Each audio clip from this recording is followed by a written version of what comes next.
Dans le profond silence du couvent, le son des cloches résonnait comme un rappel de l'abandon absolu que la jeune Béatrice avait offert devant Dieu. Son nom était Béatrice, et ses yeux clairs portèrent la sérénité de celle qui avait renoncé au monde pour vivre uniquement par la foi. Dès son plus jeune âge, Béatrice croyait que sa mission était la dévotion, la prière et la pureté. Elle portait l'habit avec fierté, car chaque fil de ce vêtement représentait une protection contre les tentations du monde extérieur. Le couvent était un lieu de discipline, où le temps semblait ne pas s'écouler, rythmé seulement par l'aube et le crépuscule des prières. Pourtant, derrière la tranquillité des murs blancs, se cachait un poids secret, un secret jalousement gardé qui changerait à jamais le destin de la novice. Béatrice n'était pas une simple novice. Son entrée au couvent était liée à une dette de sang, un pacte fait par sa famille avec des personnes puissantes qui finançaient l'institution. La jeune femme n'en avait jamais connu les détails. Elle avait seulement obéi à l'appel spirituel, croyant qu'il s'agissait de sa vocation. Mais, la veille du jour où elle devait prononcer ses vœux définitifs, un homme mystérieux vêtu d'un costume noir apparut à la porte du couvent. Il ne demanda aucune permission. Il remit simplement une lettre scellée à la mère supérieure, qui devint livide en la lisant. La lettre indiquait que Béatrice ne pouvait pas accomplir ses vœux. Au lieu de cela, elle devait quitter le couvent immédiatement et épouser un milliardaire influent, héritier d'une fondation qui soutenait des œuvres de charité, mais dissimulait des intérêts beaucoup plus obscurs. Lorsque la jeune femme fut appelée dans le bureau de la mère supérieure, son cœur s'emballa. Elle n'avait jamais vu la supérieure aussi troublée. « Ma fille, il y a quelque chose que tu dois comprendre. Ta vie ne t'appartient pas seulement. Il existe des dettes qui doivent être payées. » Béatrice ne comprenait pas. Les mots résonnaient comme des lames. Comment pouvait-elle être contrainte de rompre sa promesse à Dieu? En pleurant en silence, elle entendit le reste de la révélation. Si elle refusait le mariage, la fondation retirerait tous les financements du couvent, laissant des dizaines d'orphelines sans abri ni avenir. C'était un odieux chantage. Le couvent qui l'avait accueilli, les fils qui dépendèrent de cette maison, tout reposait entre ses mains. En larmes, Béatrice marcha jusqu'à la chapelle et s'agenouilla devant l'autel. Son corps tremblait, sa foi vacillait. La croix devant elle semblait trop lourde à porter. « Seigneur, si c'est le chemin, montre-moi comment ne pas te perdre au milieu du monde, » murmura-t-elle en prière, tandis que ses larmes coulaient sur le marbre froid. C'était la promesse de la foi contre le poids du secret révélé. Pour la première fois, Béatrice sentit que le ciel était silencieux et que le destin, impitoyable, frappait à sa porte. La cloche de minuit annonça que sa vie de novice touchait à sa fin, non par sa propre volonté, mais par l'imposition de forces supérieures. À l'extérieur, une limousine noire l'attendait, comme si le monde séculier venait la réclamer sans lui laisser le choix. La jeune femme savait qu'en franchissant ce portail, elle laisserait derrière elle la pureté de sa promesse et entrerait dans un chemin inconnu, marqué par un mariage forcé, où sa foi serait mise à l'épreuve face à un homme qui ne croyait en rien d'autre que le pouvoir et la richesse. Béatrice ressentait chaque pas comme s'il s'agissait du dernier à l'intérieur du couvent. Le vent froid de l'aube caressait son visage, tandis que la limousine attendait, imposante, tel un portail entre deux mondes, celui de la dévotion et celui de la tentation. À l'intérieur de la voiture, un chauffeur au visage sévère ne prononça pas un seul mot. Il se contenta d'ouvrir la porte et d'attendre qu'elle monte. Le silence était troublant. En s'installant sur le siège de cuir souple, Béatrice comprit qu'elle n'avait jamais ressenti une telle peur. Non pas de l'inconnu, mais d'elle-même, de la possibilité de perdre la foi qui avait été le socle de sa vie.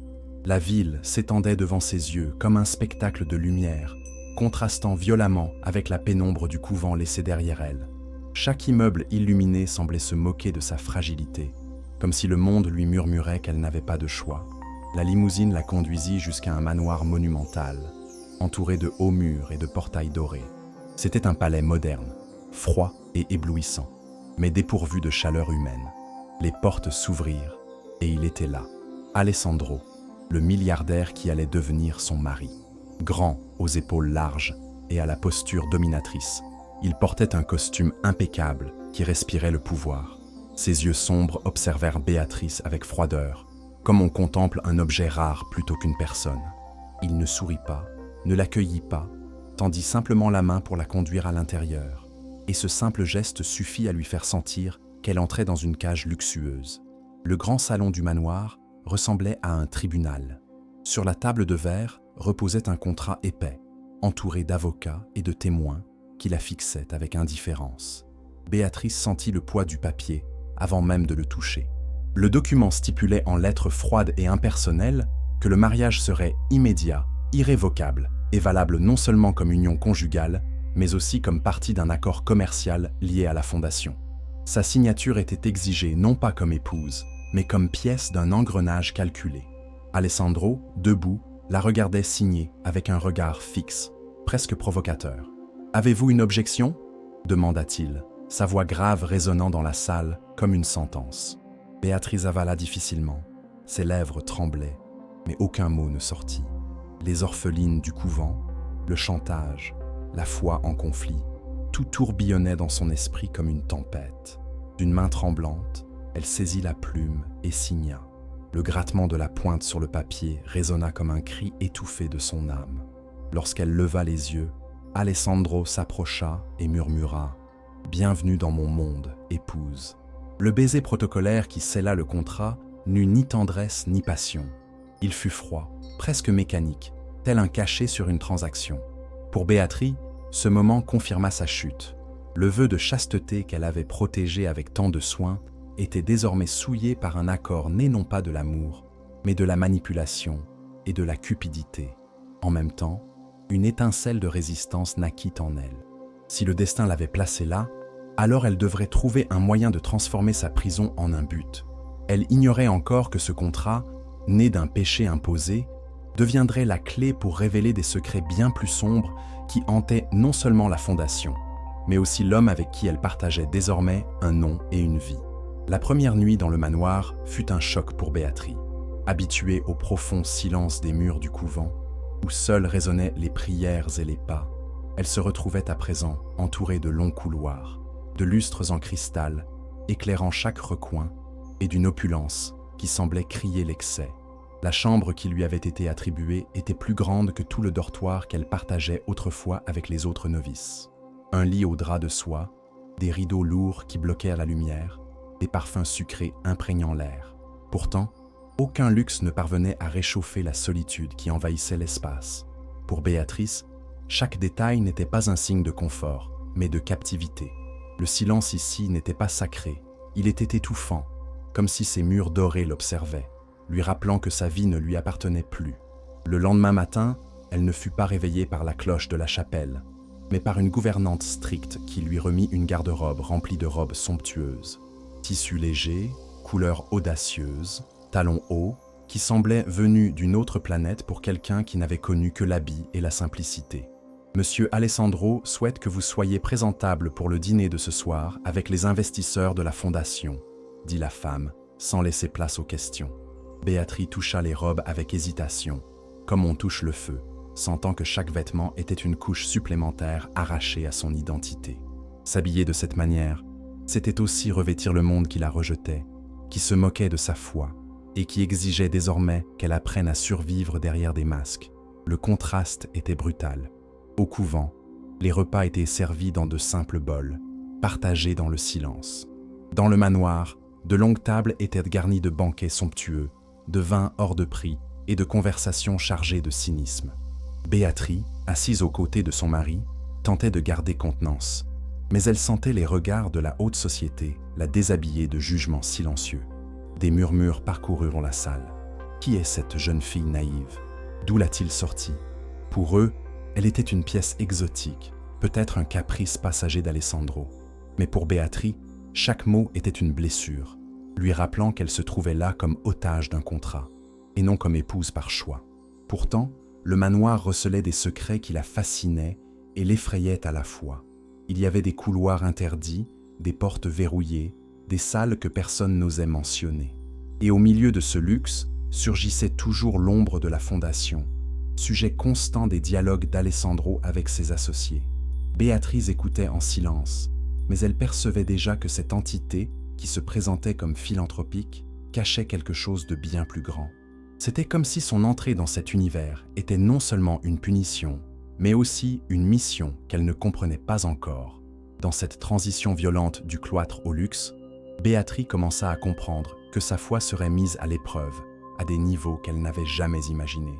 Les tentations n'étaient pas seulement dans le toucher ou dans les désirs que son vœu de chasteté tentait de réprimer. Les véritables tentations se trouvaient dans le pouvoir, la vanité et les mensonges qui l'entouraient désormais. Et, plus que tout, dans la figure même d'Alessandro, qui par sa présence intense, éveillait en elle des sensations que même des heures de prière n'avaient jamais réussi à effacer. Béatrice, encore perdue entre la mémoire du cloître silencieux et la routine imposante du manoir, commença à sentir dans son cœur la collision inévitable entre deux mondes. C'était comme si chaque geste, chaque mot, chaque regard lui rappelait que sa vie se trouvait désormais en terrain profane. Alessandro, quant à lui, ne faisait aucun effort pour cacher son mépris envers la foi qu'elle portait au plus profond d'elle-même. Pendant le petit déjeuner, il l'observait faire discrètement le signe de croix avant de manger et souriait avec un sarcasme cruel. « Tu crois vraiment que quelqu'un écoute tes prières, Béatrice ?» murmurait-il, levant un verre de vin dès le matin, comme si la journée n'avait pas de règles. Pour lui, la religion n'était rien d'autre qu'une invention destinée à enchaîner les faibles, et il ne manquait jamais l'occasion de le lui rappeler. À chaque rencontre, la distance entre eux semblait s'accroître, mais c'était justement cette tension qui enflammait les moments qu'ils partageaient. Béatrice ressentait sa présence comme une tempête, forte, inévitable, dangereuse. Alessandro arpentait le manoir avec la certitude de celui qui savait être le maître du monde, et sa voix grave semblait toujours porter une vérité amère qui défiait tout ce en quoi elle croyait. Pour lui, Dieu n'était rien de plus qu'un silence commode, un fantôme inventé pour justifier des renoncements. Pour elle, Dieu était tout ce qui lui restait, le seul refuge face à la nouvelle vie qui lui avait été imposée. Les disputes commencèrent à devenir fréquentes. Alessandro provoquait, et elle répondait avec fermeté, même si elle tremblait intérieurement. « La foi est la seule raison pour laquelle je tiens encore debout », déclara-t-elle un soir, lors d'un dîner où il se moquait des prières qu'elle s'obstinait à réciter avant de dormir. Le milliardaire se pencha sur la table, ses yeux brûlaient comme des braises, et il répliqua avec froideur « La seule raison pour laquelle tu tiens debout, c'est parce que je le permets. Le reste, ce sont des illusions qui ne sauvent personne. » Ces mots la blessèrent, mais éveillèrent aussi quelque chose de nouveau. Une étincelle de défi, un désir de prouver que sa foi n'était pas faiblesse, mais force. Même dans ses moments les plus cyniques, Alessandro semblait intrigué par la conviction de Béatrice. Il voyait en elle quelque chose qu'il n'avait jamais rencontré chez aucune des femmes passées dans sa vie, une résistance inattendue, un regard qui ne pliait pas devant son pouvoir. Ce qui avait commencé comme une moquerie devint peu à peu curiosité.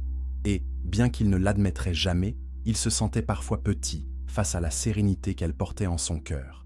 Béatrice, de son côté, menait une guerre secrète. Entre ses prières et le poids du désir refoulé, elle commençait à comprendre que sa foi n'était pas seulement mise à l'épreuve par des mots, mais par l'intensité d'un homme qui niait Dieu, mais éveillait en elle des sensations qu'elle ne s'était jamais autorisée à ressentir.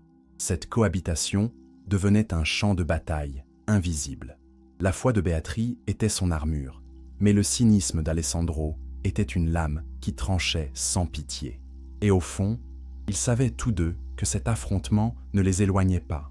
Il les rapprochait de plus en plus, dans une tension dangereuse, où amour et haine, dévotion et incrédulité étaient destinés à s'entrelacer jusqu'à ce qu'il n'existe plus de frontières.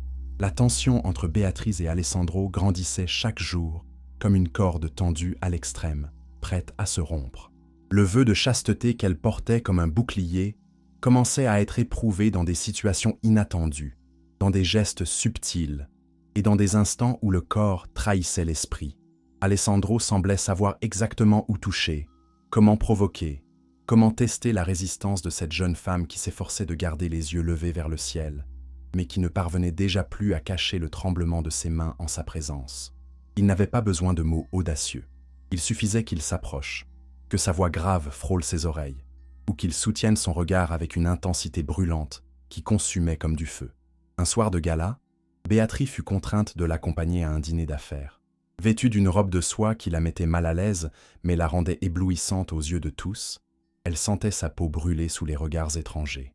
Alessandro, percevant son inconfort, se pencha et murmura « Tu te dresses dans la sainteté, mais tu es né pour que tous te regardent. » Les mots résonnèrent comme un péché à ses oreilles, et Béatrice sentit son cœur s'emballer. Ce soir-là, tandis que les invités portèrent des toasts et riaient, elle menait une lutte secrète contre elle-même, contre la flamme qui commençait à brûler dans un corps censé appartenir uniquement à Dieu. Il y avait aussi les moments plus intimes, lorsque Alessandro envahissait son espace personnel sans demander. Un bref effleurement en passant sa main sur sa taille, une main ferme serrant sa nuque pour l'obliger à soutenir son regard, ou la chaleur de son souffle quand, délibérément, il s'approchait juste assez pour lui faire sentir le danger de la chute. Béatrice, tout en essayant de résister, remarquait que sa respiration s'accélérait, que son corps réagissait d'une manière qu'elle ne pouvait pas contrôler. C'était comme si le vœu de chasteté, autrefois inébranlable, commençait à se fissurer sous le poids du désir qu'Alessandro éveillait. Mais les épreuves n'étaient pas seulement physiques. Alessandro la plaçait constamment face à des dilemmes moraux. Lors d'un dîner, devant des investisseurs, il se moqua ouvertement de la foi de Béatrice, lui demandant de faire une prière en public uniquement pour rire d'elle. Béatrice, le visage en feu, ferma les yeux et pria en silence, ignorant les rires qui résonnaient autour de la table. Lorsqu'elle termina, elle ouvrit les yeux et trouva Alessandro l'observant avec un mélange de mépris et d'admiration. « Tu es têtue, fille », dit-il à voix basse. « Et peut-être est-ce pour cela que je n'arrive pas à détacher mes yeux de toi. » Ces épreuves étaient constantes, et chacune laissait des marques invisibles dans son âme. Béatrice ne savait plus si elle luttait contre Alessandro, contre le monde ou contre elle-même. Ce qu'elle savait, c'est que quelque chose en elle changeait chaque jour, que sa foi restait sa lumière, mais qu'elle s'entrelaçait désormais avec quelque chose d'humain, de terrestre, de dangereux. La tentation n'était pas seulement un ennemi, c'était un miroir, lui montrant une facette d'elle-même qu'elle n'avait jamais connue. Et dans le regard d'Alessandro, aussi cynique fut-il, un feu différent commençait à apparaître, non seulement de la provocation, mais un désir mêlé de curiosité, de respect et de quelque chose qu'il ne voulait pas lui-même admettre, fascination. Béatrice avait déjà compris qu'Alessandro n'était pas seulement un homme froid et cynique, mais quelqu'un marqué par des ombres que personne n'osait mentionner. Peu à peu, entre provocation et silence, des fragments de son passé commencèrent à émerger, comme les pièces d'un puzzle révélant la véritable raison de son incrédulité face à la foi. Une nuit, dans un rare moment de vulnérabilité, il la trouva en train de prier dans le jardin du manoir.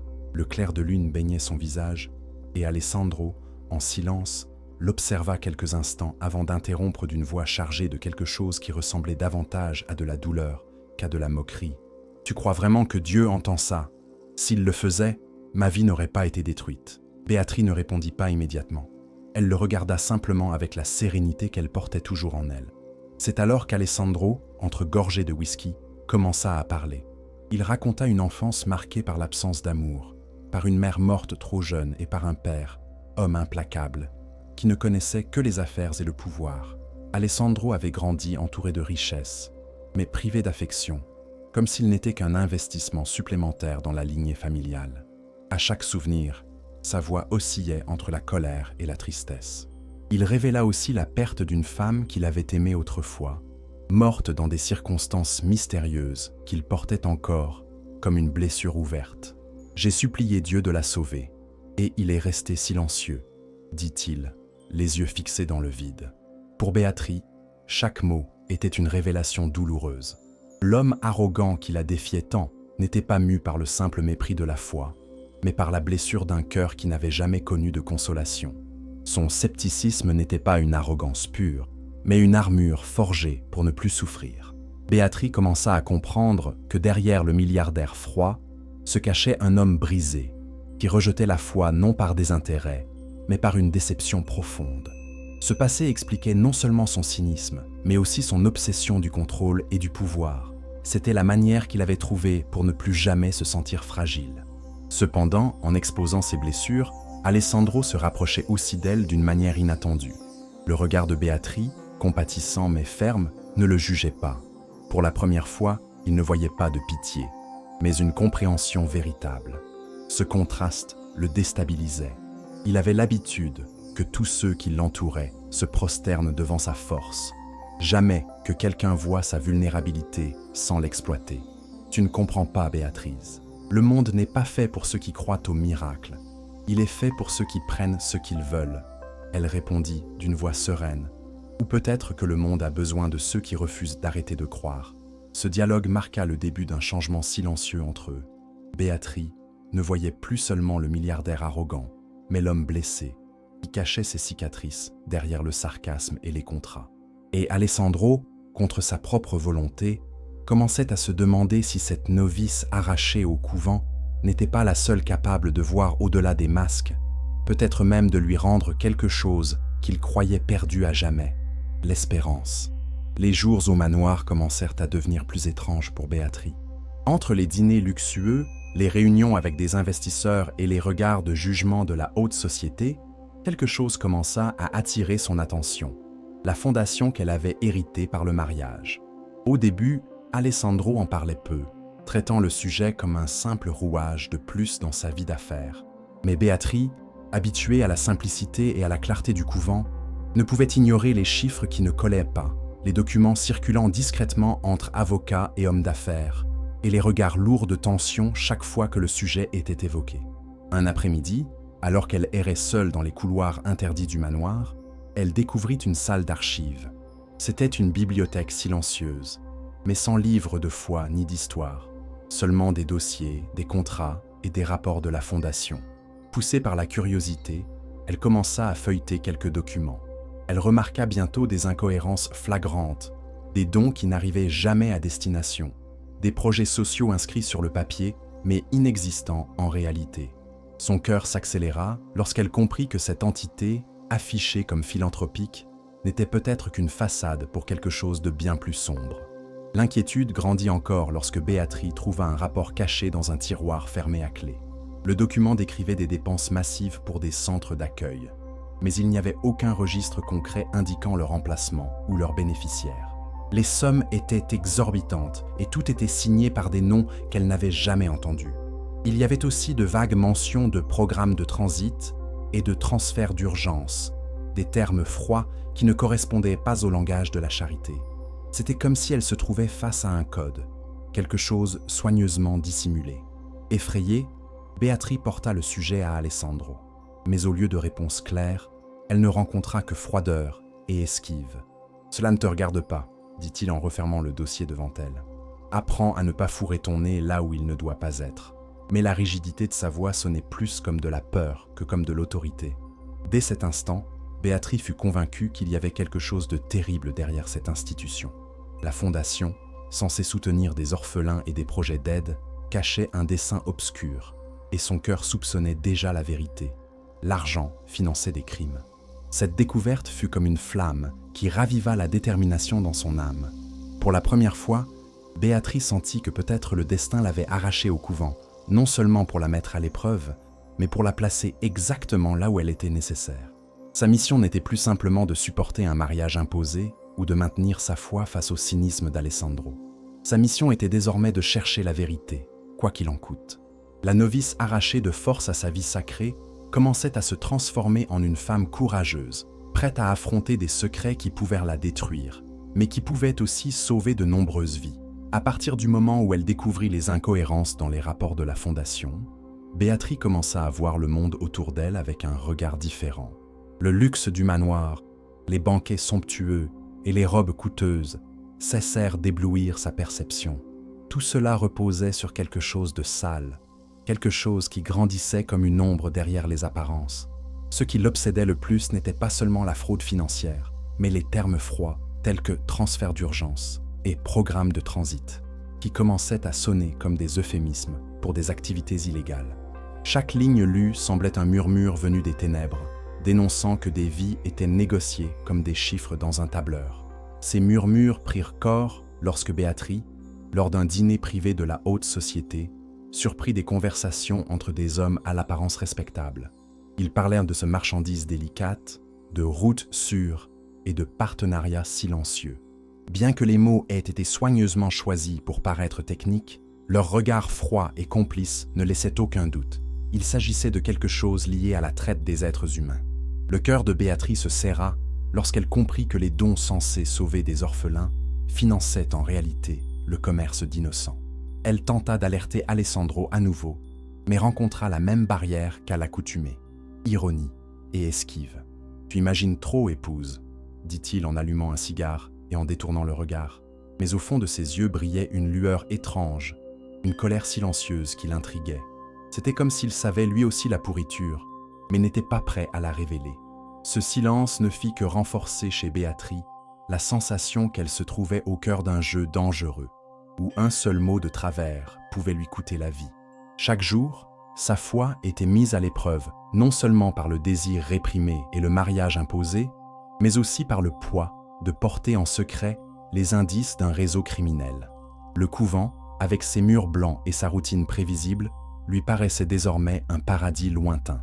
Ici, dans le manoir, chaque couloir sombre, chaque regard soupçonneux des domestiques, chaque conversation soudainement interrompue devenait une preuve que la corruption n'était pas seulement dans les papiers, mais imprégnait l'atmosphère même de la maison. Béatrice commença à comprendre qu'elle ne pouvait plus faire confiance à personne. La gouvernante qui la surveillait toujours, les avocats qui circulaient dans le manoir, même certaines visites fréquentes semblaient appartenir à un engrenage qui tournait en silence. Les murmures étaient partout, dans les rapports, dans les conversations, dans les regards. Et au fond, ce qui l'effrayait le plus était la certitude qu'elle s'approchait de quelque chose qui ne pouvait plus être ignoré.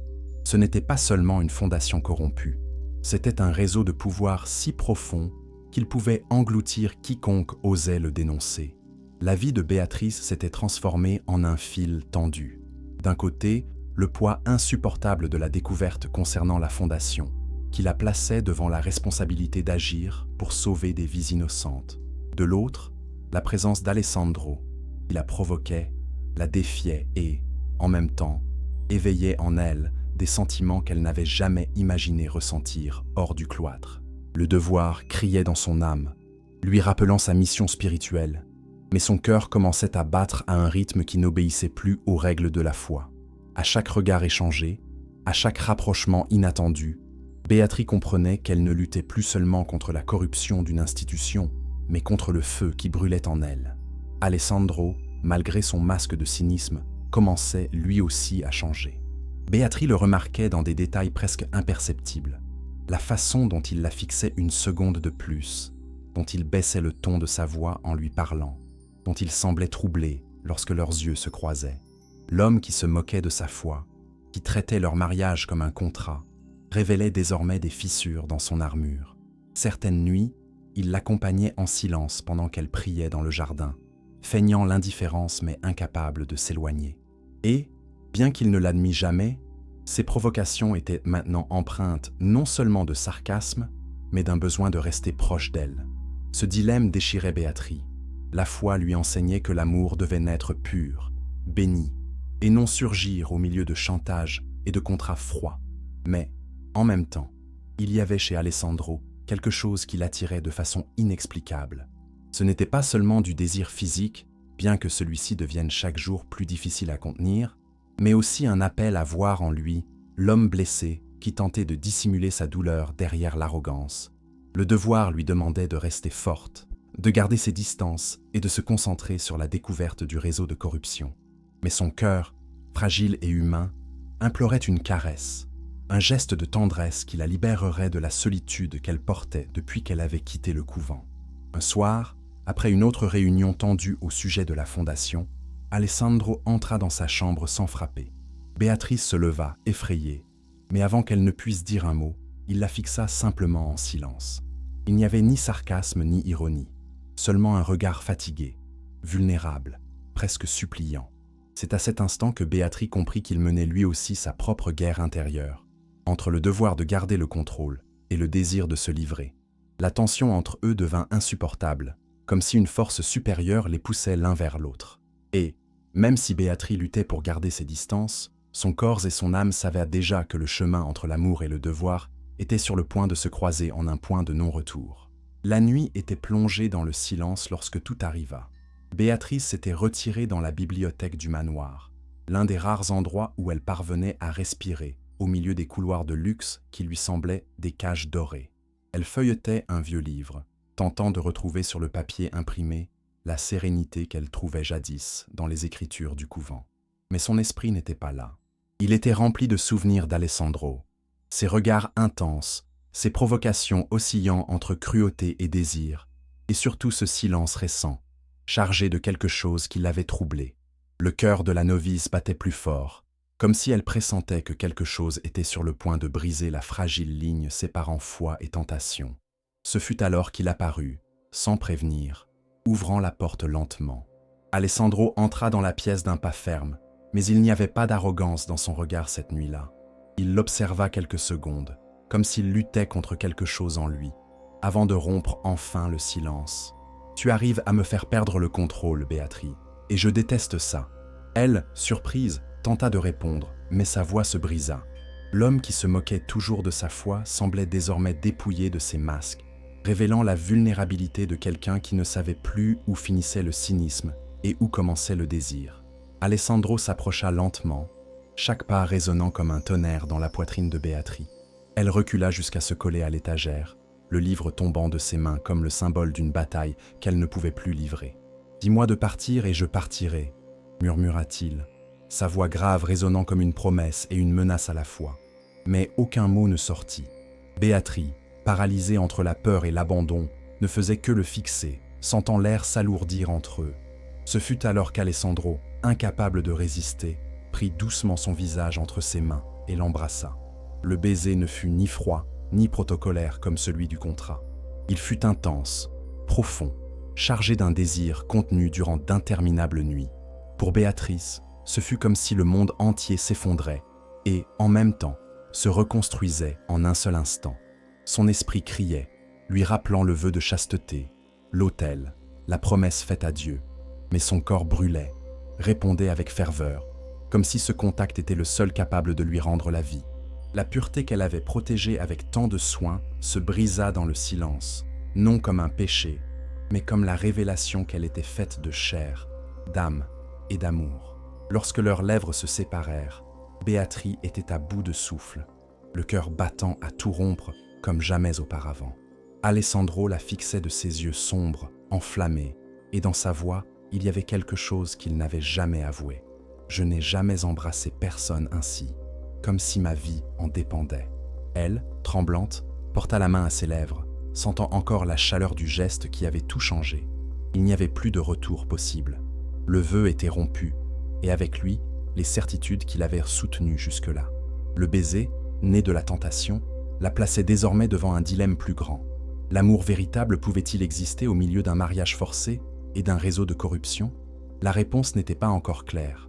Mais à cet instant, Béatrice comprit que sa mission ne serait pas seulement de survivre à ce destin. Ce serait d'affronter elle-même, sa foi et l'amour qui commençaient à naître là où ils n'auraient jamais dû éclore. Le baiser avait brisé le mur qui séparait Béatrice d'Alessandro, mais il avait aussi ouvert les portes d'une nouvelle et douloureuse vérité. Il n'y avait plus seulement la tension entre la foi et le désir. Il y avait désormais l'ombre de la corruption qui entourait la fondation, planant au-dessus d'eux comme une tempête prête à éclater. Ce fut par un matin gris, en feuilletant d'autres documents cachés dans un dossier oublié, que Béatrice trouva des preuves irréfutables. C'étaient des rapports codés, mais suffisamment clairs pour révéler une réalité cruelle.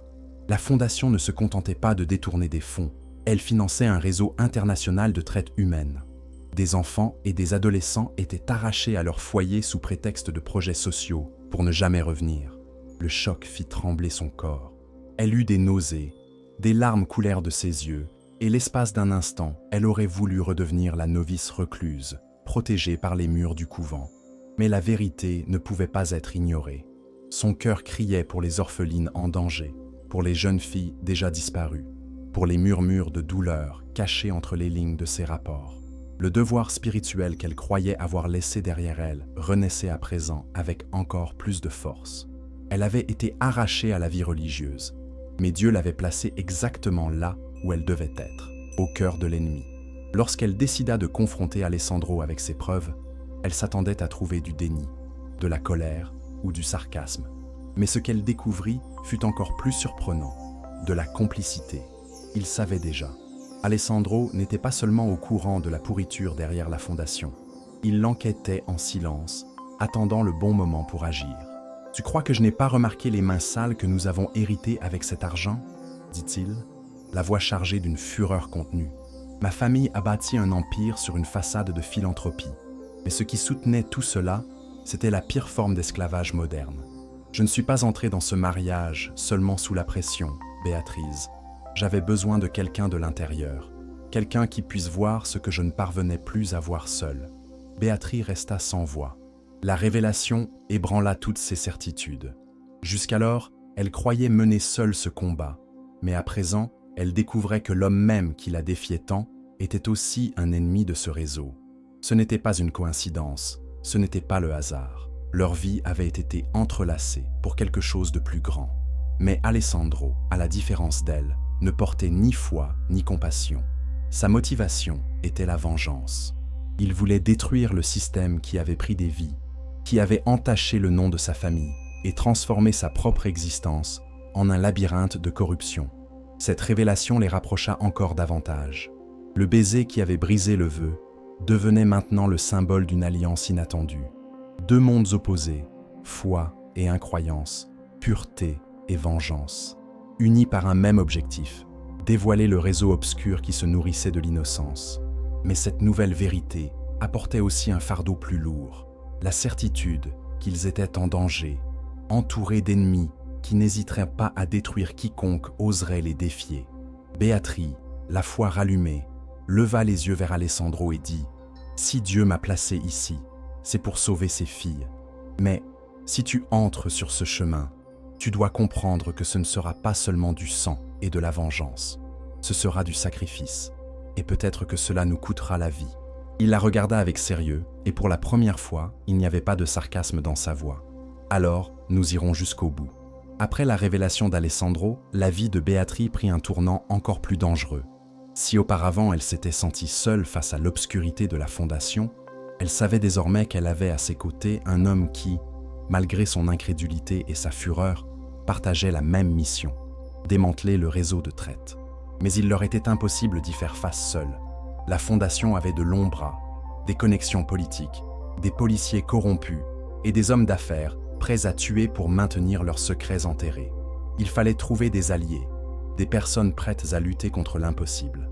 Le premier vint de là où Béatrice s'y attendait le moins, la propre gouvernante du manoir.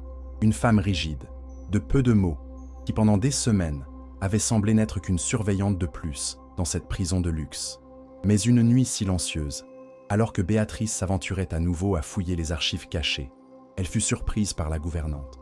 Au lieu de la dénoncer, celle-ci verrouilla la porte et murmura « Je sais ce que tu cherches, et je veux t'aider. » Ses yeux embués révélèrent la douleur de quelqu'un qui avait déjà perdu un proche à cause de ce réseau. Une nièce disparue, emmenée sous la promesse d'accueil par la fondation elle-même.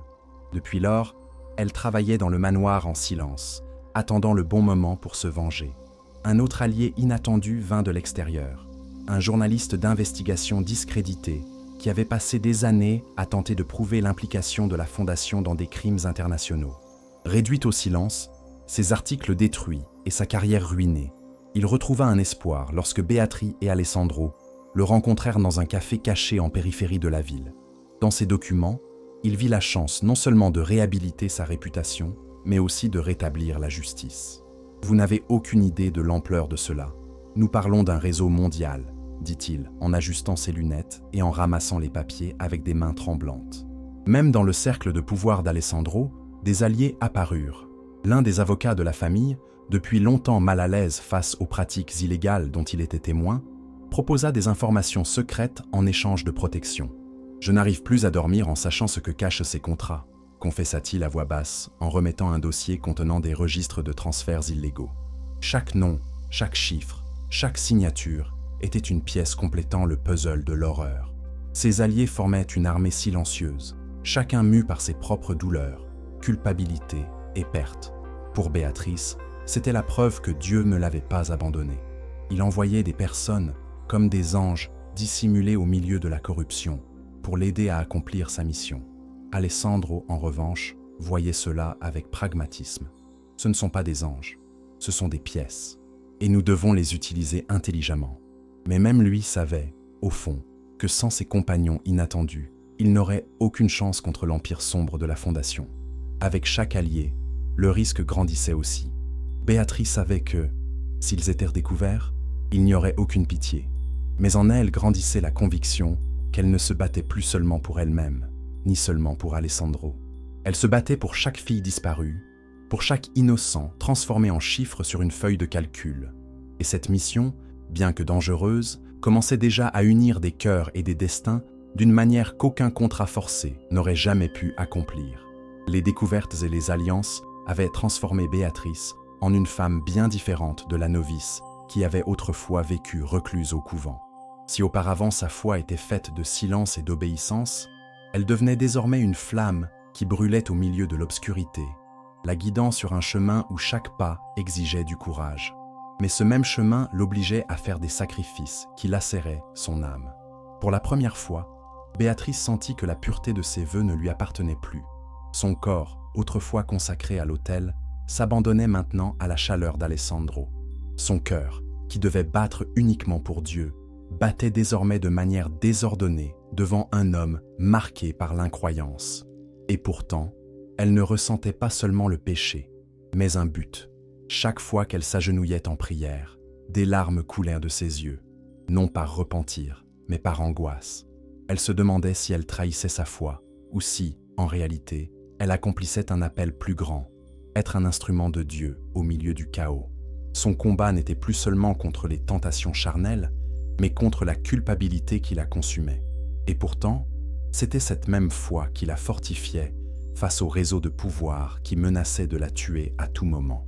C'était comme si Dieu la mettait à l'épreuve, lui demandant non seulement la renonciation à l'innocence, mais aussi le sacrifice de sa propre paix spirituelle, au nom d'un bien supérieur. Alessandro percevait son conflit, même sans comprendre sa dévotion. Une nuit, il la trouva en pleurs dans la chapelle du manoir, agenouillée devant une petite croix qu'elle avait elle-même apportée en secret. Il s'approcha en silence, et pour la première fois ne se moqua pas. Il resta simplement à ses côtés, respectant le moment. Lorsqu'elle leva les yeux embués de larmes, Alessandro murmura « Tu m'apprends à croire sans t'en rendre compte, mais parfois je pense que ta foi te détruit, autant qu'elle te fortifie. » Ces mots restèrent gravés dans l'esprit de Béatrice. Était-ce vrai? Sa foi était-elle lumière ou fardeau? À chaque nouveau pas dans la lutte contre la fondation, elle devait se détacher davantage de la vie qu'elle avait autrefois eue.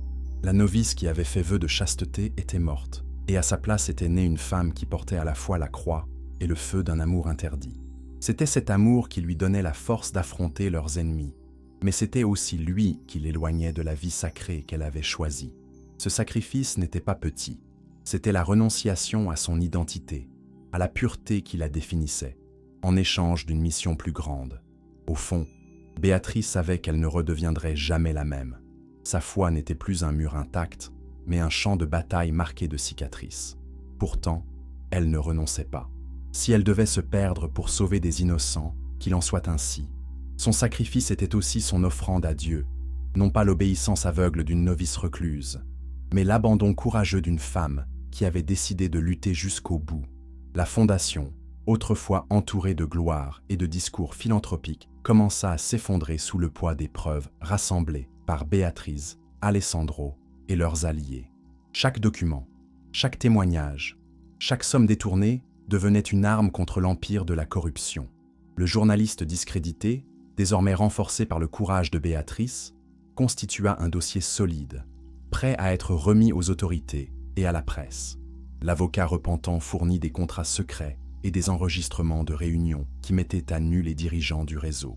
Et la gouvernante, avec des larmes et du courage, ouvrit les archives les plus sombres du manoir, révélant des itinéraires de transport et des noms de complices. La trame qui paraissait indestructible commençait à céder, et les murmures de corruption se transformaient en cris de dénonciation. Mais ce ne fut pas facile. À chaque pas surgissaient des menaces plus intenses. Téléphone sur écoute, filature silencieuse et même attentat voilé contre Béatrice, qui échappa de justesse à une embuscade sur une route déserte. Alessandro, conscient du danger, renforça sa protection. Mais il n'y avait aucun moyen d'arrêter la marée. La vérité coulait déjà comme un fleuve impétueux, impossible à contenir. Et ce fut lors d'une conférence de presse, retransmise dans le monde entier, que la jeune femme, autrefois novice, éleva la voix. Vêtue simplement mais avec la dignité intacte, Béatrice raconta tout ce qu'elle avait découvert. Elle dénonça des noms, décrivit des méthodes, montra des preuves irréfutables. Sa voix tremblait, non pas de peur, mais d'indignation et de compassion pour les victimes invisibles qui trouvaient enfin un visage et une voix. À ses côtés, Alessandro resta silencieux, laissant Béatrice occuper le devant de la scène. Il savait que ce combat n'était pas seulement le sien, mais surtout le sien à elle. L'homme qui l'avait jadis regardée comme un objet contractuel la voyait désormais comme une leader, comme une flamme vivante qui éclairait même son incroyance. Au sommet de la conférence, Béatrice déclara avec fermeté « J'ai été arrachée à une vie de silence et de prière pour être jetée dans un mariage forcé. Mais j'ai découvert que mon devoir n'était pas seulement envers mes vœux, mais envers la vérité. Et la vérité est celle-ci. Cette fondation, soutenue par l'argent et le pouvoir, achetait et détruisait des vies. Aujourd'hui, au nom de la foi, au nom de la justice et au nom des filles qui n'ont pas pu parler, je dis stop. » La salle explosa en murmures. Les caméras crépitèrent sans relâche, et les autorités ne purent plus ignorer ce qui se trouvait devant elles. Des arrestations furent ordonnées, des biens gelés, et les principaux dirigeants du réseau commencèrent à être traqués. La victoire ne fut pas seulement légale ou politique, elle fut morale et spirituelle. Le courage d'une femme qui s'était autrefois promise au silence du couvent résonnait désormais dans le monde entier. Pour Béatrice, il n'y eut pas de triomphe personnel. Il y eut du soulagement, de la douleur et du sacrifice. Elle savait qu'il resterait des blessures, des victimes introuvables, des souvenirs de souffrances impossibles à effacer. Mais ce jour-là, elle eut la certitude que son sacrifice n'avait pas été vain. Le vœu de chasteté s'était perdu, l'innocence s'était brisée, mais à sa place était né quelque chose de plus grand. La conviction que Dieu n'était pas enfermé dans les murs d'un couvent, mais présent dans chaque acte de courage pour défendre les sans défense. Après la dénonciation publique, la vie de Béatrice et d'Alessandro ne fut plus jamais la même. La fondation fut démantelée, les responsables jugés et punis, et les jeunes filles secourues trouvèrent enfin refuge dans de nouveaux foyers, libres des chaînes invisibles qui les retenaient. Mais dans l'intimité du manoir, un nouveau défi surgissait, redéfinir le mariage né d'un contrat froid et qui, au milieu de la douleur, s'était transformé en mission. Pour Béatrice, ce n'était pas seulement la victoire contre un réseau criminel, mais la preuve que son destin n'était pas d'obéir aveuglément aux règles écrites par d'autres, que ce soit dans le couvent ou dans un contrat signé sous chantage. Son destin était de choisir, et pour la première fois, elle choisirait par elle-même. Le lien avec Alessandro avait lui aussi changé. L'homme qui autrefois se moquait de la foi la regardait désormais avec respect, presque avec révérence. Il ne croyait pas encore au miracle, mais il ne pouvait plus nier la force invisible qui avait soutenu Béatrice à chaque instant de danger. Peut-être que Dieu existe, après tout, et qu'il m'a envoyé toi pour me le prouver, murmura-t-il un soir silencieux, se surprenant lui-même. Béatrice sourit en larmes, car elle savait qu'elle n'avait pas besoin de le convertir par des mots. Sa vie, son courage et son dévouement l'avaient déjà fait sans qu'elle s'en rende compte. Cependant, leur amour dut aussi être reconstruit. Ce n'était plus la tension des corps réprimés, ni le poids d'un vœu brisé. C'était quelque chose au-delà, plus mûr, né de la complicité dans un combat qui avait exigé des sacrifices et des renoncements. Alessandro, pour la première fois, ne voyait plus Béatrice comme une possession, mais comme son égale. Et Béatrice, sans renier sa foi, acceptait que l'aimer faisait aussi partie de sa mission. Le mariage, qui avait commencé comme une prison, devenait désormais un choix, non pas un contrat imposé, mais une alliance née de la douleur transformée en espérance. Dans le jardin du manoir, désormais rouvert comme centre d'accueil pour orphelines et survivantes, Béatrice marchait parmi les jeunes filles souriantes. Son regard reflétait la sérénité de quelqu'un qui avait beaucoup perdu, mais gagné encore davantage. Alessandro l'observait de loin, fier, sachant que cette femme n'était pas seulement son épouse, elle était la flamme qui avait rallumé son humanité. Le contact de leurs mains, lorsqu'elles se rejoignaient enfin, n'était plus possession, mais abandon réciproque. Ainsi, nonne pour un jour, épouse pour un an, cessa d'être seulement le titre cruel d'un contrat pour devenir quelque chose de plus grand.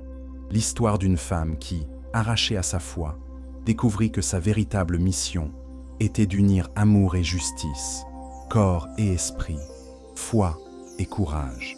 Et, aux côtés d'un homme qui jadis rejetait tout ce qu'il ne pouvait pas contrôler, elle montra que même le cœur le plus endurci peut être racheté lorsqu'il trouve un but plus grand.